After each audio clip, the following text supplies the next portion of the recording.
What's up, Eagles fans, and welcome into the Eagle Eye in the Sky. I'm Fran Duffy, and today we're going to take a look back at the Eagles' loss to the Green Bay Packers on the road at Lambeau Field. Watch the film, all three sides of the ball, offense, defense, special teams. We'll hit on a little bit of that here. And we'll start at the top. To me, one of the biggest bright spots to take away from this game, the performance of Jalen Reagor. We got to see him impact both offense and special teams, gets his second career touchdown, his first one as a punt returner, which was great to see. And that's how we're going to start things off. We'll take a look at Jalen Reagor's most impactful touches in this game and how they came to be. We had a big day from the rookie first-round pick, Jalen Reagor, and no play was bigger than this long touchdown on a punt return. You're going to see that the Eagles are double-teaming both gunners here, and really the group at the top of the screen does a great job. But real quick, as we see Jalen Reagor here, a couple of key blocks I want you to see. First off, Duke Riley gets the first man down. Kayvon Wallace, Marcus Epps, they do a nice job of allowing Jalen Reagor to get to the right sideline. Nice job, Richard Rodgers, not drawing a penalty. There's that double team at the top of the screen that I referred to. But after this point, this is all Jalen Reagor. Makes that first man miss in the alley, outraces pursuit to the sideline.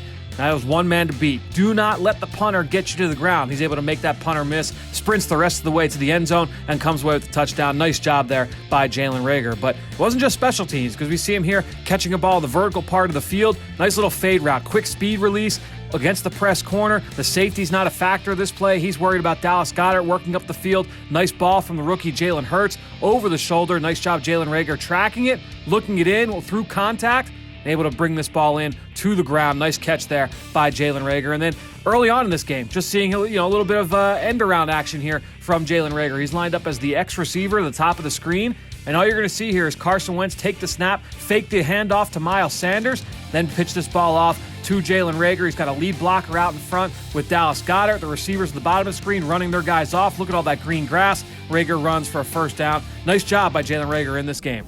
So we saw a big pass play there from Jalen Hurts to Jalen Reagor. We saw an end around that came via Carson Wentz. But the longest play from scrimmage for the Eagles in this game, this long pass from Carson Wentz to Dallas Goedert. The Eagles were backed up. Let's take a look at exactly how they were able to get Dallas Goedert wide open down the field. The Eagles' longest play from scrimmage in this game was this deep ball from Carson Wentz to Dallas Goedert. Came out of 13 personnel, one back, three tight ends. There's Goedert at the top of the screen. And at the snap of the ball off jet sweep action, you're going to see John Hightower working from left to right, play action fake to Miles Sanders, and you're going to get Carson Wentz booting to his right. This looks like a basic boot action play where you're going to have basically a three-level stretch. But Dallas Goedert puts his foot in the ground, works back towards the post, makes the safety fall down. Carson Wentz, this is a very tough throw because you're booting to the right, throwing back across your body to the left on the post route. He's able to hook up there with Dallas Goedert for the big play. This is a play that's worked against the Packers in the past. If you think back to a big play by tight end George Kittle from the 49ers, this has worked against this defense, but it's basically an easy play, an easy complement off of their three-level stretch bootleg concept. Again, run, look. You see Miles Sanders there in the backfield. You fake the run to the left, look like you're booting right, then hit the post route over the deep middle part of the field. Carson Wentz rolling right, hitting Dallas Goedert, moving to his left. Eagles get the first down, kind of flip the field here, hoping to try and get some points, end up not getting any points on this drive. So obviously that play, one of the highlights really for Carson Wentz in this game. And if you're watching this, you know Carson Wentz was benched later in this football game. Early on in the third quarter, was benched in favor of rookie quarterback Jalen Hurts. But before we get to Hurts, let's just quickly take a look at a key sequence I felt in this game. Doug Peterson talked with Tracy Wolfson of CBS at halftime of this football game and said, you know what, there were some of these sacks, some of that's on the quarterback, the ball's got to get out. So I thought this was an interesting two-play sequence to just kind of look at and say, what went wrong on these two plays? How did the Eagles end up getting knocked out of field goal range and come away with no points on this drive? Let's take a look at what happened. Let's take a look at this two-play sequence late in the first quarter. You're going to see as the Eagles motion into a 3-by-1 set, second and long, it's 2nd and 8. And basically what the concept here is you're going to run two verticals, lifting coverage outside, all to try and work Dallas Goedert underneath. So that's the idea here on 2nd and 8. Move the sticks on a deep out route to Dallas Goedert. Carson Wentz about to deliver the football, but Goddard's falling down. Ends up not being available for Carson Wentz. He steps up and steps into a sack. No other options available for Carson Wentz, and he goes down here, as we can see from the end zone angle. Jordan Mailata ends up getting pushed right into the lap of Carson Wentz. He's not able to get rid of this football on time, and he goes down for the sack. So we go to the very next play. Again, it's going to be 3rd and long now, right? And you don't want to take another sack here because that knocks you out of field goal range on 3rd and 11. The Eagles, once again, in a 3-by-1 set, they're dropping back. This one, not necessarily a concept. You've got 3 individual routes all past the sticks. A lot of green jerseys back there guarding those sticks. And so Carson Wentz has nowhere to go with this football. He drifts to his right, ends up getting sacked. Eagles out of field goal range, and they're forced to punt there on 4th and very long, 4th and 18. Unfortunately, not able to come away with points on a drive where you're inside the 40-yard line. That's a tough pill to swallow.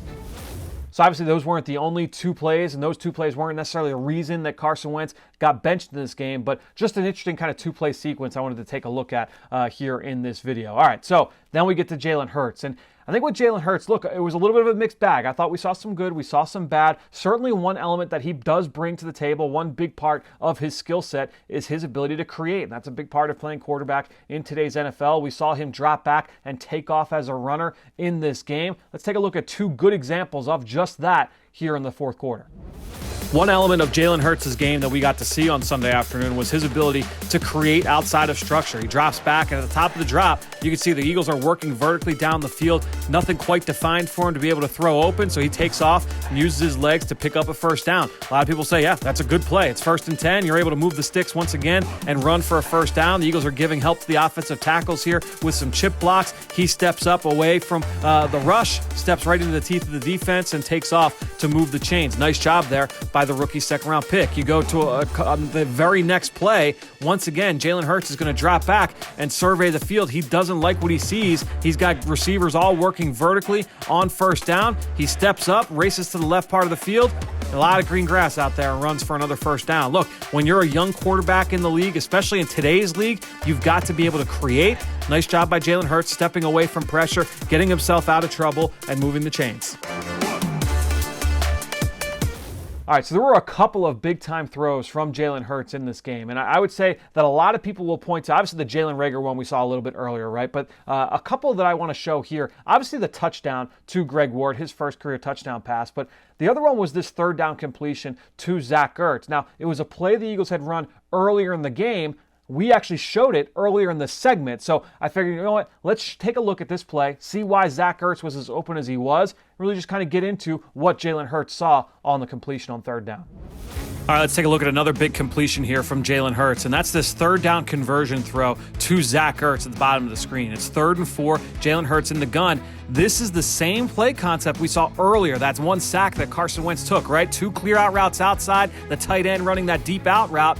This time, first of all, clean pocket for Jalen Hurts, and it's also wide open tight end. The reason why, they're dropping Zadarius Smith underneath. It was a zone pressure from the boundary. So you got Zadarius Smith dropping under as a curl flat defender. He's not getting underneath that route from Zach Ertz. Zach Ertz wide open. Nice job here from Jalen Hurts executing. Good protection here, and he's able to step up in a clean pocket and hit a wide open receiver to convert on 3rd down.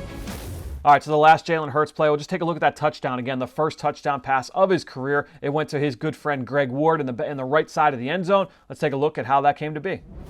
All right, let's take a look here at Jalen Hurts' touchdown. It comes on 4th and 18, just inside the fringe area, or just outside the 30-yard line. Eagles in a 3-by-1 set, tight end down at the bottom of the screen. This is cross-country dagger, all right? So you've got a deep crossing route here from Greg Ward. This is a route that kills cover 3 because that corner doesn't have eyes on Greg Ward. You can see that Jalen Hurts recognizes it, steps up, drifts to his right, knowing that he wants to go to Greg Ward here, and he puts this ball perfectly to the right side of the field, right part of the end zone. Throws his guy open. Nice job here by Jalen Hurts creating against a 4-man rush, stepping away, keeping his eyes downfield, and hitting his man on the run for his first career touchdown.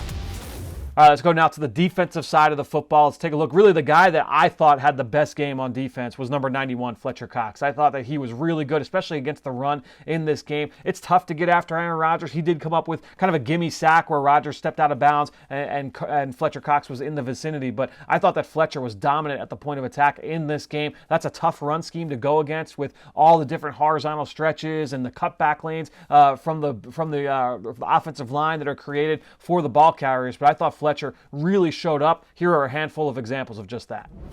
One guy on defense that really stood out watching the film today was Fletcher Cox, the Eagles defensive tackle, especially in the run game. You can see here a run away, nice strong edge set here by Derek Barnett, but watch Fletcher Cox here from the backside. He's able to cross face to the right guard, get home, make the stop a couple yards past the line of scrimmage. But that's not the only time we saw him win at the point of attack. Watch him here once again working up against the right guard. This one to the play side. Watch him post up, eyes in the backfield. He's strong, doesn't give up any ground, gets off the block violently, gets the finish and finishes behind the line of scrimmage. Nice job there by Fletcher Cox. Another example here, again, lined up at left defensive tackle as a 3 technique, taking on the right guard, Billy Turner, stands him up right on contact, eyes up into the backfield, locks out his arms, has full control of this block, and is able to get off and make the stop against Aaron Jones. And let's just take a look at one final play. Again, just watching Fletcher Cox win at the point of attack, this time against a double team in the zone run game. Watch him hold his ground against the double. Once the double team comes off,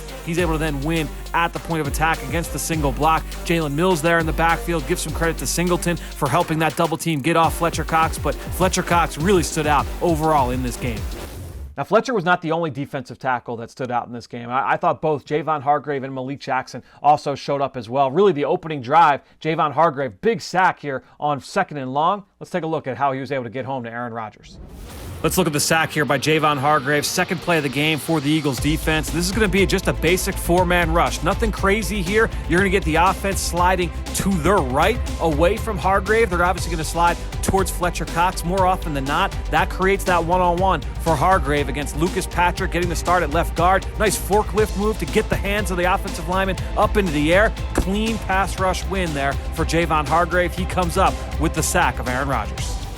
So great sack there from Jayvon Hargrave, who I think has really kind of turned the corner as he's become more and more healthy. Over the last few weeks, I think his play has really kind of stepped up to another notch from what we saw in the beginning part of the season as he was getting healthy from that pec strain and from the hamstring issue that he was dealing with. Now, let's now get to the second level of the defense. I thought that Alex Singleton had some good moments in this game, certainly had a couple of plays he would like to have back as well, but let's take a look for our last shot here in today's segment. Alex Singleton, a couple plays that stood out to me.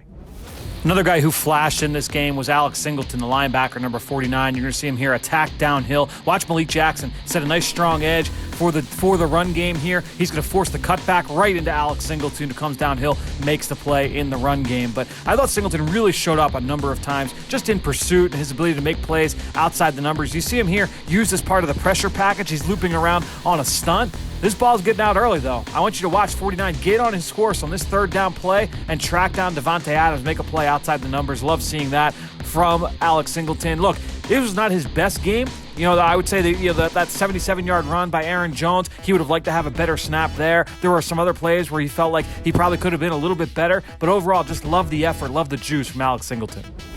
So I hope you guys have enjoyed this breakdown here of the Eagles in their loss to the Green Bay Packers. Obviously some good stuff. Hopefully we were able to hit on most of that here today. Some negatives as well, which we also hit on. I think the Eagles obviously, look, there's a lot that needs to be deciphered with this football team, not just in the micro on a week-to-week basis, but big picture as well. And they'll continue to make those calls, make those analysis over the course of the next few weeks. But hope you guys continue to join us right here on the Eagle Eye in the Sky in our YouTube series. Again, you can go and use these plays as you're listening to Greg Cosell and I and Ben Fennell and I as we're doing our breakdowns on the podcast, which again, you can listen to right here on the Eagles YouTube page, or you can find it wherever podcasts can be found. And now you've got some video to go along with that audio. Hope you guys have enjoyed it. We'll catch you next week right here on the Eagle Eye in the Sky. I'm Fran Duffy. Fly Eagles Fly.